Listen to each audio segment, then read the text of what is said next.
Olá pessoal do primeiro ano de Direito, tudo bem com vocês? Queria desejar para vocês uma semana bem abençoada, desejar uma semana bem bacana e continuem se cuidando, continuem se cuidando.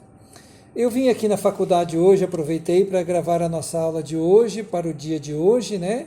E quero apresentar para vocês hoje esse autor. Já mandei para vocês até esse material que está lá no Unimestre, mas esse autor que para mim é um dos autores de capital importância para o pensamento jurídico, que é o autor Immanuel Kant.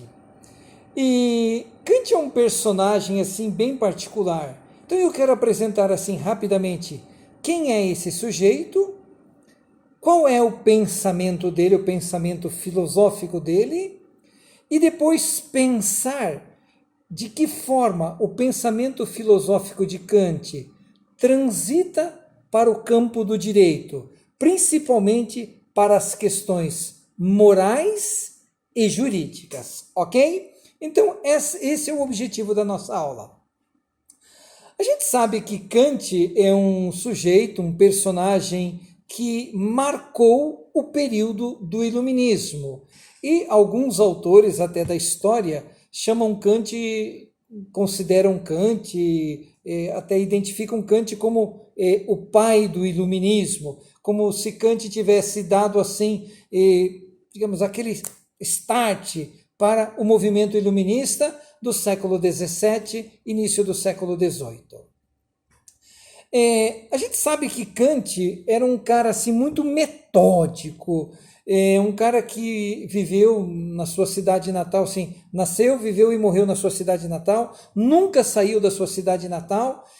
Ele era um cara extremamente metódico, conta assim que na sua vida, quando ele começou a dar aula na faculdade da sua cidade, ele saía todas as manhãs e ele ia de casa até a universidade todas as manhãs e ele fazia o mesmo itinerário, o mesmo número de passos. Enfim, era um cara ligeiramente diferente. E apesar disso, mesmo sendo um cara de saúde frágil, morreu aos 80 anos. E Kant, esse cara assim, eu acho esse cara um cara extraordinário. Kant tem uma coisa assim muito fantástica no seu pensamento. Toda a preocupação do pensamento kantiano, ele é com a questão do conhecimento. Então, Kant, nas suas inúmeras obras, ele teve uma preocupação, e isso daqui é importante lembrar, a questão do conhecimento. De que forma o homem conhece? É possível conhecer? E Kant teve uma segunda preocupação que se tornou quase que uma consequência ou uma sequência do segundo, que é a questão do problema da moral. E Kant, um cara assim, um grande escritor, um grande pensador, para a questão do conhecimento, ele escreveu uma obra gigantesca chamada Crítica da Razão Pura, e para o problema da moral, ou problema moral, ele escreveu um livro chamado Crítica da Razão Prática. São dois livros gigantes, de uma grande proporção, onde você percebe que o autor norteia todo o seu pensamento. O que é conhecer e o que é moral. A gente sabe que Kant, na sua gigantesca obra, Crítica da Razão Pura, Crítica da Razão Prática, ele escreveu ainda vários livros, a Metafísica dos Costumes, a Filosofia da História, Crítica da Faculdade de Julgar. Enfim, ele é de uma literatura vastíssima. Ok. Para compreender o pensamento de Kant, é importante lembrar que Kant ele sofre duas influências do ponto de vista, eu diria, da formação do seu pensamento, do ponto de vista quando ele fala o que é o conhecimento. Então ele sofreu uma forte influência do racionalismo e uma forte influência do empirismo. Desculpa, eu estou olhando para o outro computador aqui, ok?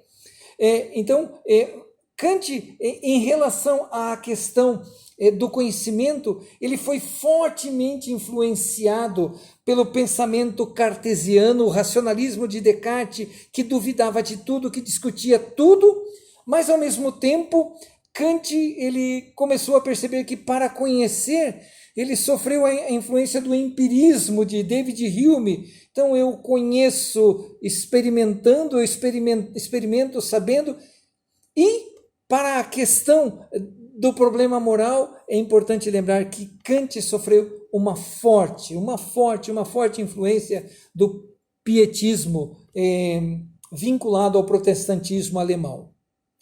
Bom, então vamos começar a pensar ou a entrar no pensamento de Kant. Lembrando que Kant, ele tem uma preocupação muito grande com a questão epistemológica.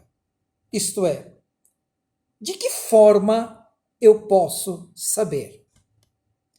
De que forma eu posso conhecer? Descartes diz assim, eu duvido de tudo. Mas ao mesmo tempo, Kant, com John Locke e David Hume, Kant vai dizer, mas eu também experimento, eu também tenho a experiência sensorial do conhecimento. Então veja, o racionalismo, o empirismo, o pietismo religioso, basicamente moldaram a questão epistemológica de Kant. Mas ao mesmo tempo, essa preocupação epistemológica, ela teve um outro caminho. Ele queria transitar, bom, se eu conheço, eu devo conhecer por quê? Para quê? Então, a epistemologia de Kant, ela é eminentemente pragmática. Ou em outras palavras, Kant diria assim, o que eu faço com aquilo que eu conheço? O que eu uso, ou de que forma eu vou usar o meu conhecimento? Ou para que serve o conhecimento? Serve para alguma coisa? E ele vai dizer, sim, sim.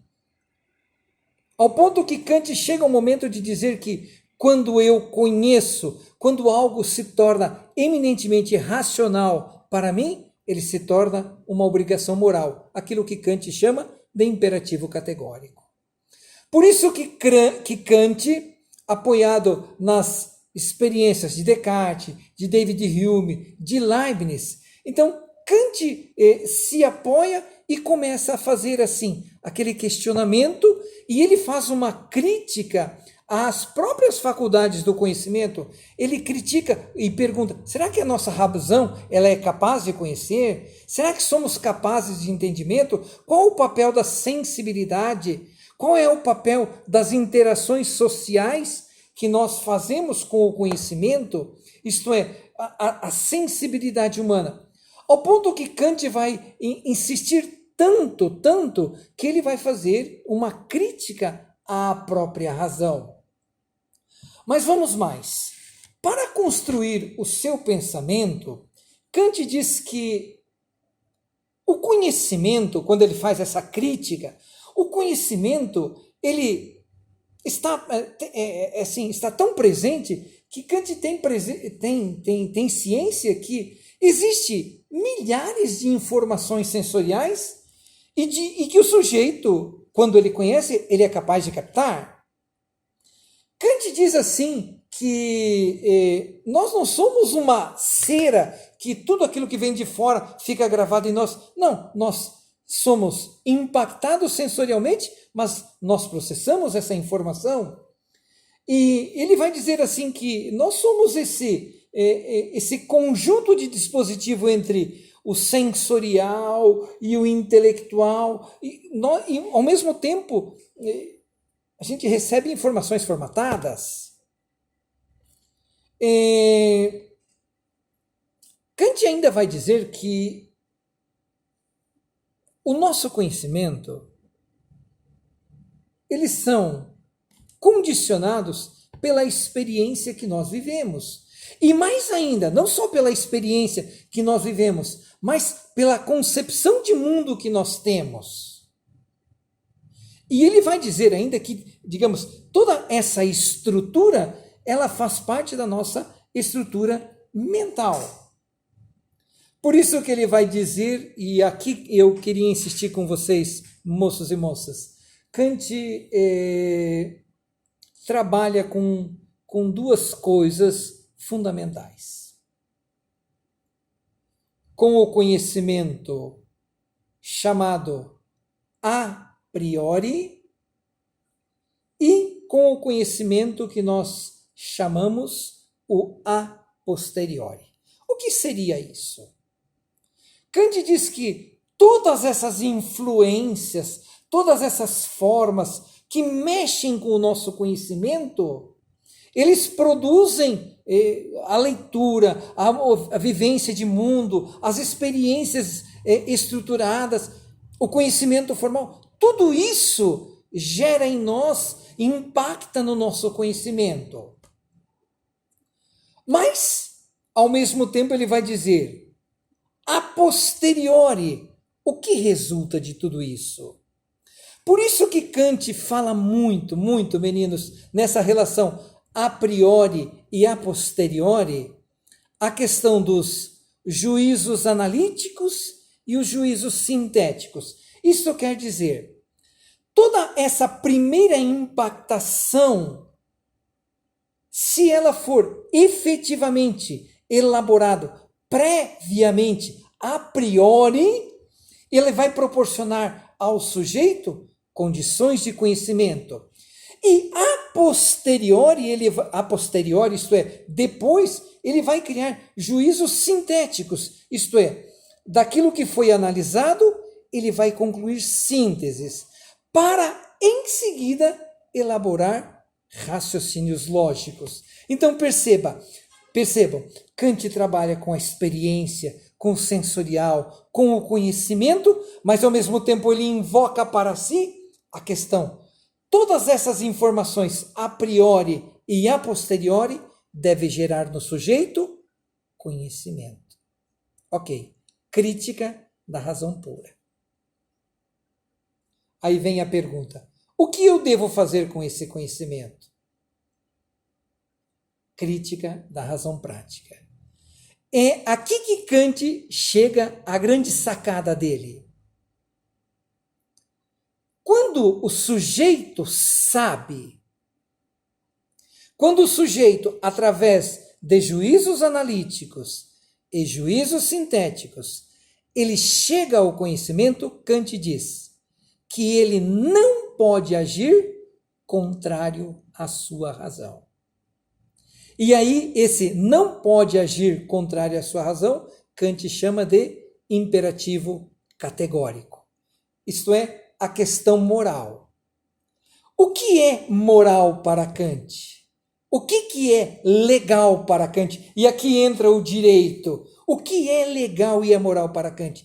É aquilo que o homem faz, é a forma como o homem faz, é a forma como o homem age, conforme a sua razão. Fantástico, né? Legal, legal. Eu acho incrível. Quase a dizer, Kant diz, se o homem não agir conforme a sua razão, ele está se desumanizando.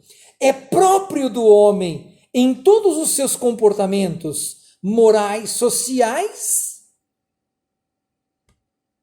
é inteligente, é fundamental que ele use da sua razão.